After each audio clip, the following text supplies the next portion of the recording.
वो आकाश को दी है। Very good morning. Morning sir. Brake समझ में आ रहा है कुछ? Brake is the control component of a vehicle. ये वाहन की स्पीड को कम करता है और जरूरत पड़ने पर कम से कम दूरी पर वाहन को रोकेगा। ये काम है। अब देखना कि टाइप्स ऑफ ब्रेक। ब्रेक होती कितने प्रकार की हैं? मेनली अकॉर्डिंग टू यूज दो प्रकार की ब्रेक होती हैं, एक सर्विस ब्रेक और दूसरा पार्किंग ब्रेक। सर्विस ब्रेक वो ब्रेक है जब वाहन की स्पीड को कम करने या वाहन को रोकने के काम, वो ब्रेक कहलाते हैं सर्विस ब्रेक। जब तक वाहन चल रहा है तब तक इनका प्रयोग होता रहता है, वाहन की गति को कम करने के लिए और वाहन को सुरक्षित रोकने के लिए, तो वो कहलाते हैं सर्विस ब्रेक। एक दूसरा ब्रेक होता है पार्किंग ब्रेक। जब वाहन खड़ा कर दिया, खड़ा करने के बाद कुछ काम कर रहे हैं, हम पहले हुए गाड़ी के अंदर नीचे घुसे हुए हैं या अंदर बैठ के कर रहे हैं, बोनट कवर खोल कर इंजन कंपार्टमेंट में कुछ देख रहे हैं, तो ऐसी स्थिति में थोड़ी सी भी हलचल, क्योंकि हम खोलेंगे, दरवाजा खोलेंगे, बंद करेंगे और वाहन न्यूट्रल अवस्था में और जरा सा भी अगर ग्रेडियंट है, थोड़ा सा भी ढलान है, तो वाहन टायर लगे हैं वो आगे को खसक जाएगा, खिसक जाएगा, चल जाएगा और उससे भयानक दुर्घटना हो सकती है। उस दुर्घटना को रोकने के लिए ताकि वाहन खड़ा रहे अपनी स्थिति में, उस समय जो यूज होता है उसे कहते हैं पार्किंग ब्रेक या हैंड ब्रेक बोलते हैं। वो इसलिए है कि खड़ी अवस्था में भी कई लोग फिर गाड़ी के पीछे यूं अपनी पीठ टिका के और जोर लगाने लगते हैं। यदि वाहन न्यूट्रल अवस्था में होगा तो वो लुढ़क सकता है, लेन में भी और थोड़ी सी हल्की सी ढलान में भी वो लुढ़क सकता है, उसमें टायर लगे। इसलिए सुरक्षा की दृष्टि से ये पार्किंग ब्रेक बहुत जरूरी है। और फिर जब कभी ये सर्विस ब्रेक फेल्ड हो जाते हैं या ये काम करना थोड़ा थोड़ा बंद कर देते हैं, कम करने लगते हैं, इमरजेंसी में नजदीक वाहन रोकना है, तो उस समय भी जो बुद्धिमान ड्राइवर होते हैं वो इसका प्रयोग कर सकते हैं। अन्यथा ज्यादा स्पीड में इसका प्रयोग करने से फिर भयानक परिणाम हो सकते हैं, भयानक परिणाम। समझ में आई? चलती गाड़ी में इसका प्रयोग नहीं किया जाता। इसका प्रयोग कभी होता है पार्किंग ब्रेक, रुकी हुई गाड़ी में ही, पार्क मतलब रुकी हुई, रुका हुआ वो ना हिले, रुकी हुई गाड़ी कोई छेड़खानी करके आगे पीछे ना धकेल दे, क्योंकि गियर में भी अगर वाहन है, ढलान में है, तो वो गियर स्लिप कर सकता है, ग्रेडियंट के कारण। वाहन हल्का हल्का ज्यादातर लोडेड ट्रक अगर इस तरह से खड़े कर दिए जाए तो वो अपने भार के कारण इनर्शिया फोर्स उन्हें धकेलते गए और वो वाहन दुर्घटनाग्रस्त हो सकता है। इसलिए पार्किंग ब्रेक लगाना बहुत जरूरी है तीव्र ढलान पर या वाहन को खड़ा कर। समझ में? पार्किंग ब्रेक का काम है सिर्फ खड़े वाहन को रोके रखना, और ये पिछले वाले पहियों पर ही लगाए जाते हैं ज्यादातर। पहले कई वाहनों में ये शाफ्ट के ऊपर भी लगे हुए रहते हैं, जैसे कि ये जीप ट्रांसफर केस के पीछे लगे हुए देखा था, ब्रेक ड्रम और उसके साथ दो शू देखे ना, जब उसका ट्रांसफर केस खुला तो ये वाहन के रुकने में काम आता। फिर है अकॉर्डिंग टू कंस्ट्रक्शन। ये तो अकॉर्डिंग टू वर्क है, उसका वर्किंग के हिसाब से एक सर्विस ब्रेक हो गया और दूसरा पावर ब्रेक। सर्विस ब्रेक जिनका हमेशा प्रयोग होता है वाहन की गति को कम करने के लिए और वाहन को सुरक्षित दूरी में रोकने के लिए। पार्किंग ब्रेक खड़ी गाड़ी को सुरक्षित अवस्था में रखने के लिए। नेक्स्ट है अकॉर्डिंग टू कंस्ट्रक्शन। कंस्ट्रक्शन के हिसाब से मतलब उसकी बनावट के अनुसार ये दो प्रकार के होते हैं, एक ड्रम ब्रेक और दूसरा डिस्क। यानी तुम्हें कल जब एक्सल खोलोगे, अभी फिर एक्सल खोलोगे तो उसमें दिखाया था डिस्क, डिस्क के साथ एक कैलिपर और कैलिपर के साथ लगे हुए दो पैड, एक अंदर की तरफ और एक बाहर। यानी ड्रम ब्रेक में तो व्हील ड्रम है गोल और इसके अंदर लगे रहते हैं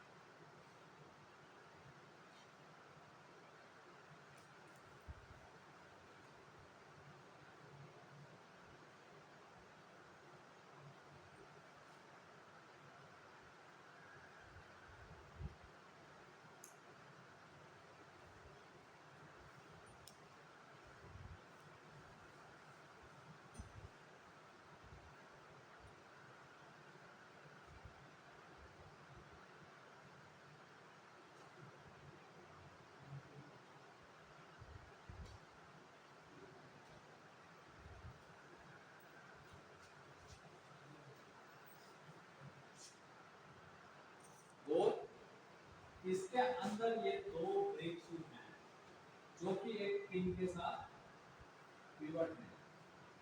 पिवट जॉइंट वो होगा जिसके इर्द गिर्द कोई चीज घूम सकती है, चल सकती है। ये है फ्रेम,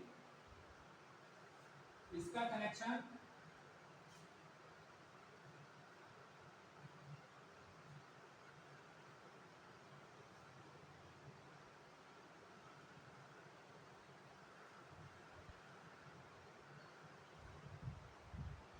इसका कनेक्शन मैकेनिकली भी हो सकता है, इसका कनेक्शन हाइड्रोलिकली भी हो सकता है, इसका एक्चुएशन न्यूमेटिक भी हो सकता है, इसका एक्चुएशन हाइड्रो इलेक्ट्रिक भी हो सकता है। एक्चुएशन माने इन ब्रेकों को फैलाने की क्रिया।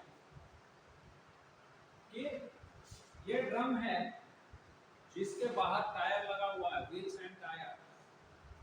तो व्हील्स एंड टायर्स घूम रहे हैं तो ये ड्रम भी घूम रहा है। और इस घूमते हुए ड्रम को जब हम ब्रेकिंग करते हैं तो ये शू बाहर की तरफ फैल के इस घूमते हुए ड्रम को रोकने का प्रयास करते हैं, रोकते हैं। कैसे? ये फ्रिक्शन पैड इस ड्रम के साथ फ्रिक्शन करता है और फ्रिक्शन करके पहले गति को धीमी करता है और उसके बाद पूरी तरह से रोक देता है। ये है ड्रम टाइप। दूसरे होते हैं डिस्क टाइप। डिस्क टाइप में ये डिस्क है, फ्रंट से देखने पर ऐसे दिखाई देगी। ये वेंटिलेटेड डिस्क बना दे रहा हूं। वेंटिलेटेड डिस्क क्यों बना रहा हूं? क्यों बना रहा हूं मैं ऐसे वेंटिलेटेड डिस्क? बोल प्रियांशु चौधरी क्या कर? वेरी गुड, कूलिंग के लिए। वेरी गुड, ऐसे जवाब आना चाहिए। कुछ भी है जोर से बोलो, गलती तो होगा, क्या होगा? अगर सही हो गया तो शाबाशी लिखो। ये परफोरेटेड डिस्क मैंने इसको इसलिए बनाया है कि ये ऐसी डिस्क होती है ताकि इसकी अच्छी कूलिंग के लिए ब्रेक पार्ट्स कैसे होने चाहिए, वो स्ट्रॉन्ग इनफ होने चाहिए ताकि वो पकड़ सकें और इसमें कम से कम घिसावट हो, लॉन्ग लाइफ हो और वाहन को कम छोटे से छोटे मिनिमम डिस्टेंस पर रोक सके।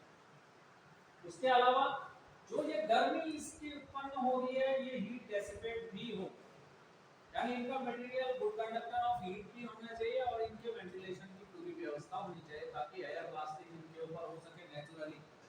कोई अलग से कोई पंप नहीं रखना पड़े, कोई फैन नहीं रखना पड़े इसे ठंडा करने के लिए, ये नेचुरली ठंडा होते भी रहे। इसलिए मैंने इसको वेंटिलेटेड डिस्क बना दिया। इसके ऊपर लगा रहता है कैलिपर,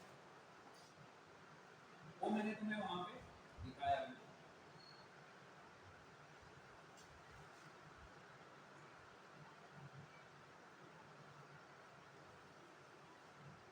ये कैलिपर होता है, कैलिपर जो पकड़ सकता है। उसमें दो पिनें दिखाई थी जिनमें ग्रीसिंग करते हैं और ये इस तरह से स्टेयरिंग नकल के साथ भाग में लॉक भी होता है। क्योंकि ये स्टेशनरी पार्ट है, घूमने वाला पार्ट क्या है? डिस्क। डिस्क घूम रही है।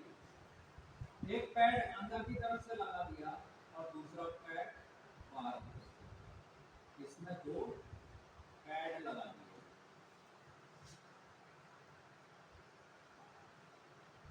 और इन पैडों को आगे पीछे सरकाने के लिए एक कैलिपर पिस्टन, यानी कि ये एक सिलेंडर है और जिसमें कि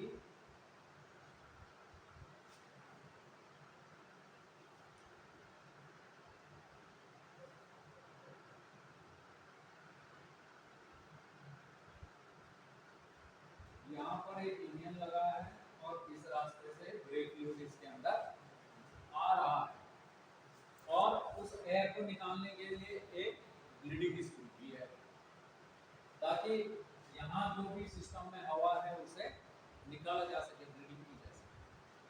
ब्रेक ब्लीडिंग क्या है? ब्रेक सिस्टम से हवा निकालने की प्रक्रिया, वो कहलाती है ब्रेक ब्लीडिंग। अब इसकी एक्चुएशन में अभी दिखा रहा हूं हाइड्रोलिक एक्चुएशन। ये disc brake hydraulic disc brake ही है। तुमने मैकेनिकल एक्चुएशन में इसको देखा? साइकिल चलाई है सभी ने? साइकिल के ब्रेक कैसे लगते हैं? वो मैकेनिकल एक्चुएशन, ठीक है। और वो क्या, वो भी तो साइकिल के घूमते हुए रिंग को पकड़ रहे हैं, रोक रहे हैं, तो उसका भी कैलिपर है, बट वो मैकेनिकली एक्चुएटेड है। थोड़ा सा प्रॉब्लम है, प्रॉब्लमेटिक है, क्योंकि वो घूमते हुए बाद में वो कभी ब्रेक शूज से निकल भी जाते हैं, उसका कैलिपर बैल के पार हो जाता है। पर ये कैलिपर तो यहाँ पर प्रॉपर टॉर्क के साथ टाइट हुआ है। जो इसकी पिन है वो है प्लाजो टॉर्क। ब्रेक है ये ड्रम ब्रेक। अब आते हैं इसका अकॉर्डिंग टू एक्चुएशन। एक्चुएशन का मतलब है कि ये कैसे एक्चुएट होंगे, कैसे ये कार्य करेंगे। ये जो ड्रम के अंदर ब्रेक शू दिखा रखे हैं और इनमें ये दुनिया भर की चीजें दिखा दी मैंने, ये स्प्रिंग भी दिखा दिया, ये चेन भी दिखा दी, ये पिवट भी दिखा दिया, ये ब्रेक शू है, इसके बाहर फ्रिक्शन लाइनर है। ये सब काम कैसे करेंगे? ये चलते वाहन की गति को कम या उसे रोकेंगे कैसे? हाउ इट वर्क्स, तो वो है एक्चुएशन होती है। अब एक्चुएशन हमें क्या चीज चाहिए? ब्रेक फोर्स जो रिक्वायर्ड ब्रेक फोर्स है, brake force for front brake BF, F max, maximum brake force कितना चाहिए? Mu W F। म्यू क्या है? घर्षण गुणांक है। कहां पर? सड़क और टायरों के मध्य का घर्षण गुणांक। W फ्रंट व्हीलों पर total weight of the vehicle, vehicle का जो पूरा लोड है वो फ्रंट एक्सल पर कितना ट्रांसफर किया हुआ है, कितना वो फिर फ्रंट एक्सल में, फिर भी लेफ्ट में कितना है और राइट में कितना है, दोनों में बराबर होगा दोनों पहियों। तो ये जो फ्रंट व्हील पे जो लोड है उसका तथा उसके घर्षण गुणांक के गुणनफल के बराबर का बल चाहिए वाहन को रोकने के लिए। और रियर के लिए F max for rear brake, maximum force required mu W R। और मैंने पिछली क्लास में तुम्हें बताया था कि जब ब्रेकिंग हो रही है तो उसके कारण एक ओवरटर्निंग कपल पैदा हो रहा था, जिस कारण से जो पिछले पहिए का वेट है, पिछले एक्सल पर जो वेट है वो थोड़ा बहुत अगले पहिए की तरफ ट्रांसफर हो रहा है। इनर्शिया फोर्सेस उस बल को, वाहन को आगे की तरफ खेल रहे हैं, इस वजह से पीछे कम और आगे ज्यादा ब्रेक फोर्स रिक्वायर्ड है। समझ में आ गई बात? क्योंकि पिछला लोड तो आगे ट्रांसफर हो रहा है। KBF फ्रंट का मैक्सिमम ब्रेक फोर्स और रियर का ब्रेक फोर्स दोनों मिलाकर होने चाहिए एक के, एक आइडियल कंडीशन मानते हो, मगर आइडियल कंडीशन ऐसा होता नहीं है क्योंकि लोड अलग अलग ढंग से ट्रांसफर होता है, सॉरी डिवाइड किया हुआ।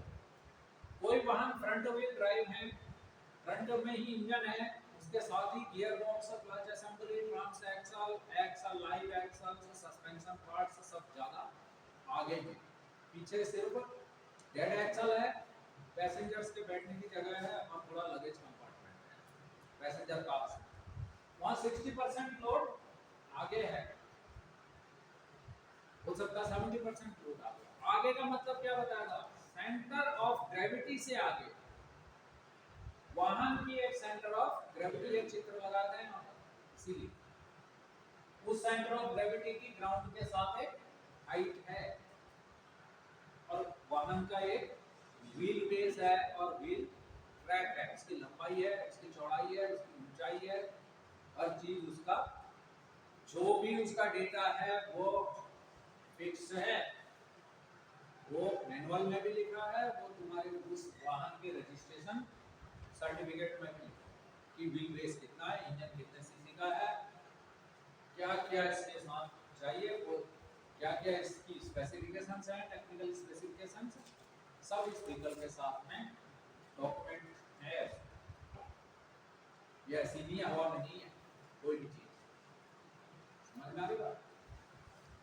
तो जो KVF प्लस KVR है वो बराबर 1 होना चाहिए, परंतु front brake force is equal to 1 minus KVR, जो कि जो लोड ट्रांसफर हो रहा है। अब यहाँ पर अलग अलग ब्रेक फोर्स चाहिए, तो फिर इनकी एक्चुएशन भी अलग अलग तरीके से की जाए। समझना, बात कर लेते हैं पहले मैकेनिकल एक्चुएशन। मैकेनिकल एक्चुएशन ये सिर्फ ये ड्रम ब्रेक में ही, जैसे मोटरसाइकिल तुमने चलाई हुई है, तुम्हारे पास है, उसमें क्या है, आगे लीवर लगा हुआ है, एक क्लच का है और दूसरा ब्रेक का है, एक फुट पैडल है, वो भी मैकेनिकली एक्चुएट हो रहा है। वहां भी एक वायर लगी हुई है जो इधर से इस केन को फैला रही है। जब उसको दबा रहे हैं तो फल्क्रम लीवर का सिद्धांत लगता है, एक चीज को दबाओगे ये खींचेगा। फल्क्रम लीवर क्या है, ये दिशा को भी चेंज कर रहा है और किसी भी प्रयास को बढ़ा दे रहा है, लोड को, बड़े से बड़े लोड को भी है उठा दिया है। इस पर मैंने क्लच में पूरी तरह से बहुत लंबी क्लास ली। तो जब वो एक्चुएट हो रहा है तो इस केन को फैला दे रहा है, जब ये केन फैल रही है तो ये इस शू को इसके साथ मिलाती है और ये घर्षण के कारण इस तरह से नीचे ये वहां धीमा भी हो जा रहा है और रुक भी जा रहा है। अभी इसको जाकर हम दिखाएंगे तुम्हें मोटरसाइकिल कैसे, जब तक आंखों से नहीं देखोगे तब तक ये चीजें समझ में नहीं आएगी।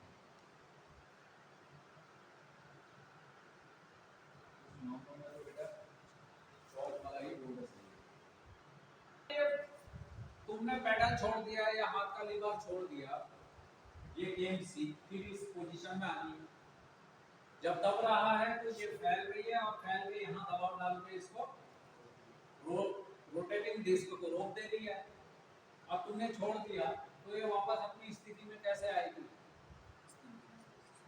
कैसे आएगी? इसके लिए ये रिट्रैक्टर स्प्रिंग लगाए गए हैं, ब्रेक शू रिट्रैक्टर स्प्रिंग या रिटर्निंग स्प्रिंग होता है।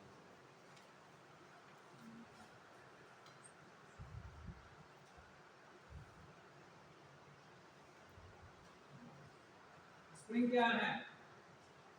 स्प्रिंग वो डिवाइस है जो अपने अंदर एनर्जी को स्टोर करके रखता है और फिर रिलीज भी करता है। कैसे? सेम पाथ से, इधर ही से ये स्टोर हुई तो इसी रास्ते से ये रिलीज भी हो। तो ये जब एक्चुएट किया तो स्प्रिंग फैली, जैसे ही तुमने लीवर को छोड़ दिया तो स्प्रिंग के अंदर जो एनर्जी स्टोर हुई थी वो रिलीज हो गई। स्प्रिंग ने अपनी जो उसके अंदर पहले की स्ट्रेन है उसने उसे वापस अपने मूल रूप में लिया। तो ये स्प्रिंगों का काम है ब्रेक शू को वापस खींच के अपनी जगह पे रखना, तब इसको रिट्रैक्टर स्प्रिंग कहते हैं। क्या कहते हैं?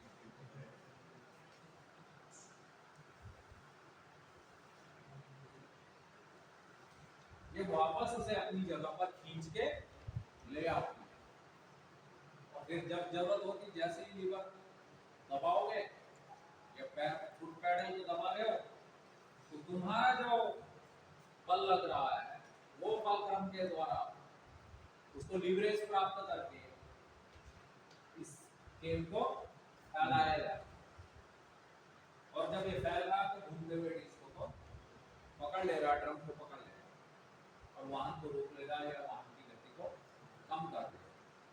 तो ये मैकेनिकल एक्चुएशन ई रिक्शा में है जो अभी चल रही है, ये उनमें है जो 3 व्हीलर्स मोटरसाइकिलों में अभी भी मैकेनिकल एक्चुएशन वाली ब्रेक्स चलती हैं, मगर मोटरसाइकिलों में अभी पूरी की पूरी हाइड्रोलिक ब्रेकें आने लग गई, फर्स्ट फ्रंट की भी और रियर की।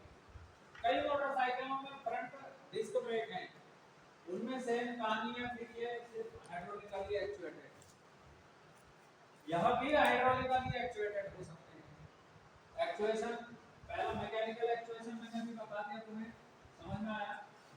नहीं आया तो अभी बाइक पे देखेंगे वहां पूरी तरह से समझ में आ जाएगा। नेक्स्ट है hydraulic actuation. Liquid can not be compressed but उसे कंप्रेसिबल बनाया जाता है। इसके लिए बहुत सारे कंपोनेंट यूज किए जाते हैं, मास्टर सिलेंडर, ब्रेक पाइप्स और व्हील सिलेंडर्स। अब मैंने यहाँ पर लिख रखा फ्रंट एफ मैक्स को फ्रंट अलग चाहिए, एफ मैक्स रियर अलग चाहिए, अलग अलग किस्म के ब्रेक फोर्स चाहिए। फिर जब हम टर्न ले रहे हैं तब भी, जब यू टर्न ले रहे हैं यानी राइट को टर्न कर रहे हैं, तो उस समय भार कहाँ ज्यादा पड़ रहा? बेटे उस समय जो स्वे है, जो सेंट्रीफ्यूगल फोर्स है, वो बाहर की तरफ को एक्ट कर रहा था, ठीक है? मगर रुका क्या है? अंदर का तरफ का पहिया रुका है पीछे का। सारे पहियों पर अलग अलग किस्म का वेट है, इसी के लिए फिर ईबीडी फिर बहुत सारे कंपोनेंट लगाने पड़ते हैं, समझ में आ रही बात? फिर मैथमेटिकल मॉडल ऑफ ऑटोमोबाइल वो समझना जरूरी है कि ये किस तरह से लोड ट्रांसफर हो रहा है, किस पहिए पर कितना लोड कब कब पड़ रहा है। इसके लिए फिर एबीएस, ईबीडी, ईएसपी, एएसआर और अन्य चीजें हैं, ठीक है? उसको समझने से पहले इस जो ब्रेक फोर्स डिस्ट्रीब्यूशन को रेगुलेट करने के लिए साधारण हाइड्रोलिक एक्चुएशन में पीसीआरवी या प्रोपोर्शनिंग वाल्व लगाए जाते हैं। इसके लिए इस इक्वेशन को सेटिस्फाइड करने के लिए, ताकि जो लोड ट्रांसफर हो रहा है उसी के अनुसार ब्रेक फोर्स भी डिवाइड हो। If load is transferring from rear to front, तो फ्रंट ब्रेक को ज्यादा ब्रेक फोर्स रिक्वायरमेंट है, उसको ज्यादा चाहिए, पीछे वाले को कम चाहिए। तो रेगुलेशन के लिए प्रेशर कॉन्शियस रिडक्शन वाल्व या प्रोपोर्शनिंग वाल्व लगाए जाते हैं, जो कि इस ब्रेक फोर्स को according to load and load automatically adjust करता है। ये मनुष्य की बस की बात नहीं है, समझ में आ रही बात? तो जो ब्रेक फ्लूइड है वो मास्टर सिलेंडर में रखा जाता है, फिर उसे ड्राइवर फुट पेडल से कंप्रेस करता है, तो जो फ्लूइड डिस्प्लेस होता है मास्टर सिलेंडर से, वो अंडर प्रेशर व्हील सिलेंडर में जाता है और व्हील सिलेंडर के पिस्टनों को बाहर की तरफ को धकेलता है, और वही पिस्टन बाहर को निकल के इस ब्रेक पैड्स को या ब्रेक शू को ड्रम के साथ चिपका देते हैं, घर्षण करते हैं। वो हो गई हाइड्रोलिक एक्चुएशन। बट पहले क्या था? सिंपल मास्टर सिलेंडर होते थे जिनमें एक कंटेनर में फ्लूइड भरा जाता था और एक ही पिस्टन जितना फ्लूइड उसने डिस्प्लेस किया वही चारों पहियों में जा रहा, जिस वजह से थोड़ा सा ब्रेक की परफॉर्मेंस कम थी। धीरे धीरे धीरे धीरे धीरे जैसे जैसे विकास होता गया, इंजन रिफाइंड होते रहे, इंजन के टॉर्क को ज़्यादा से ज़्यादा यूज करने के लिए प्लस कंपोनेंट्स अच्छे बने, ट्रांसमिशन बढ़िया बनने लगे, मल्टी स्पीड के गियर रेशियो मिलने लगे। कहाँ पहले 3 स्पीड गियर बॉक्स होता था, 3 फॉरवर्ड एंड 1 रिवर्स। आज भारत में नॉर्मल बात है 7 फॉरवर्ड 1 रिवर्स, छोटी कारों में 5 फॉरवर्ड 1 रिवर्स, ये आम बात। उसमें भी चौथा और पांचवा ओवरड्राइव। ओवरड्राइव क्या होती है ये मैंने तुम्हें ट्रांसमिशन के टाइम पर समझाने की कोशिश की। कितना समझ में आई? अभी नहीं आई तो आगे आ जाएगी, क्योंकि टाइम कम है और कोर्स बहुत ज़्यादा है। ब्रेक सिस्टम में ही पूरे 2 महीने लग जाएंगे। अभी तो एडवांस ब्रेकिंग की मैंने बात ही नहीं करी। एडवांस ब्रेकिंग में नहीं आते ये एबीएस ईबीडी आता है, फिर उसमें डायनामिक स्टेबिलिटी कंट्रोल है, ईएसपी है, ब्रेक बाय वायर है, सेंसोट्रॉनिक ब्रेक्स हैं, हाइड्रोइलेक्ट्रिक कॉम्बी ब्रेक मैंने यहाँ पर लिखा हुआ है। ये सब मैं पढ़ाने की कोशिश करूंगा तुम्हें सारे के सारे ब्रेक्स, ठीक है। हाइड्रोलिक एक्चुएशन को और फायदेमंद बनाने के लिए, ताकि ड्राइवर को जो फ्लूइड को कंप्रेस करने के लिए ताकत लगाई जा रही है उसे कम से कम हो और ब्रेक फेलियर भी ना हो, इसके लिए फिर यूज हुआ हाइड्रोलिक पावर ब्रेक। इसमें यूज हुए ये tandem master cylinder. Simple master cylinder की जगह टैंडम मास्टर सिलेंडर। यहाँ पे रहता है कंटेनर जिसमें फ्लूइड भरा रहता है, वो फ्लूइड इस सिलेंडर में भरा रहता है, और यहाँ से एक से फ्रंट का लेफ्ट और रियर का राइट, और इस वाले से फ्रंट का राइट और रियर का लेफ्ट, ऐसा डायगोनल ब्रेक फोर्स से डिस्ट्रीब्यूशन करते हैं। और पिछले वाले दोनों लाइनों में एक एक प्रोपोर्शनिंग वाल्व लगा दिया जाता है या पीसीआर के वाल्व। ऐसा क्यों किया जाता है? क्योंकि पहले एक ही सिलेंडर से 4 लाइनें जा रही हैं, कहीं पर भी लाइन क्रैक हो गई तो पूरा का पूरा ब्रेक सिस्टम फेल हो जाता है। परंतु इसमें एक सिलेंडर, एक पिस्टन जो है 2 सिलेंडरों को, व्हील सिलेंडरों को सप्लाई कर रहा है ब्रेक फ्लूइड, और जो पिछला वाला पिस्टन है वो अलग 2 को देगा। यदि किसी कारणवश ब्रेक पाइप क्रैक भी हो गया है तो उसको रोक के या उस पाइप को बंद करके बाकी 2, जो एक फ्रंट का राइट और रियर का लेफ्ट अगर ठीक है, और फ्रंट का लेफ्ट और रियर का राइट नहीं लग रहा है, फेलियर हो गया, तो धीरे धीरे गाड़ी को किसी सुरक्षित स्थान तक ले जाया जा सकता है। समझ में आ रही बात? इसलिए ये double channel master cylinder Bharat में ये मारुति सुजुकी ने शुरू करे। इसके साथ फिर धीरे धीरे और पता चला ये क्या है भाई साहब? ये वैक्यूम बूस्टर है, जो जिसे कि यहाँ पर वैक्यूम दी जाती है, और ये इसका लीवर है, इसके अंदर वाल्व हैं, बहुत कुछ है इसके अंदर। ये जैसे जैसे क्लास आगे बढ़ेगी फिर इसका कंस्ट्रक्शन, इसके अंदर क्या क्या है, हाउ इट वर्क्स। ये सिंगल चैम्बर है, डबल चैम्बर है, बीच में एटमॉस्फेरिक होल है, कहाँ पर है, ये सब तुम्हें दिखाया जाएगा। ये वाली लिंकेज के साथ ब्रेक पैडल लगा रहता है। जब ड्राइवर ब्रेक पैडल को दबाता है तो इसके अंदर की वो रॉड आगे को जाती है। पर ड्राइवर को कम से कम जोर लगाना पड़े तो यहाँ पर इंजन की वैक्यूम ले ली जाती है, या इंजन की वैक्यूम लेंगे तो फिर इंजन की पावर कम हो जाएगी। जितनी हवा इंजन को मिलनी चाहिए उतनी नहीं मिलेगी। इसके लिए कई वाहन इससे फिर वैक्यूम पंप लगा देते हैं, जो अल्टरनेटर में भी लगा हो सकता है, वो कहीं पर भी लगा सकता है, वहां से ये वैक्यूम ले लेते हैं। आमतौर पर समझ लो ये इलेक्ट्रॉनिक बोल्ट से ही आके कर लगा है। जैसे ही इसको दबाया जा रहा है इस पैडल को, तो यहाँ का वाल्व खुल रहा है और इंजन की वैक्यूम या वैक्यूम पंप से वैक्यूम इसके अंदर आके एक डायफ्राम को खींच रही है ऐसे अपनी तरफ, क्योंकि यहाँ लगा है तो इसके अंदर की डायफ्राम को अपनी तरफ खींच रही है। जो ड्राइवर यहाँ बल लगा रहा है वो बल लगाने की उसे जरूरत नहीं पड़ रही, कम।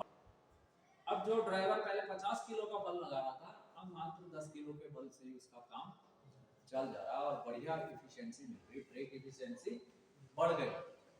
समझ में आ रही? ये है हाइड्रोलिक एक्चुएशन। इस आजकल के मास्टर सिलेंडर हैं वो 4 चैनल मास्टर सिलेंडर हैं।